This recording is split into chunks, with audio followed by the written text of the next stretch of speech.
High Jeet, তুমি এখন কি করছো? ওয়ার্ডে কাজ করছি। আচ্ছা, তুমি যে এখানে একটা সেভ নিয়েছো আমরা দেখছি, এই সেভটার মধ্যে নিশ্চয়ই তুমি কোনো ছবিকে ইনসার্ট করবে। হ্যাঁ। তো সেভের মধ্যে আমরা ওয়ার্ডে কিভাবে ছবি ইনসার্ট করব সেটা কি তুমি আমাদেরকে দেখাতে পারবে? হ্যাঁ, দেখাও। প্রথমে সিলেক্ট করব। প্রথমে সেভটাকে সিলেক্ট করলাম। আচ্ছা, সেখান থেকে আমরা ফরম্যাটে যাব। ফরম্যাটে গেলাম।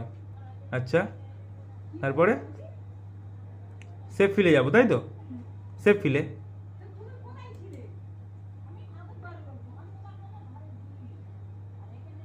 পিকচারে যাব। পিকচারে গেলাম, ফ্রম এ ফাইল,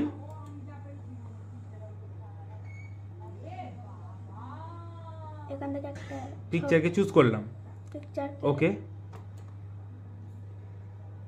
দেন এখান থেকে ইনসার্ট করব, তাই তো? ইনসার্ট করে এখানে চলে আসবে। ছবিটা এখানে চলে আসবে। বাহ।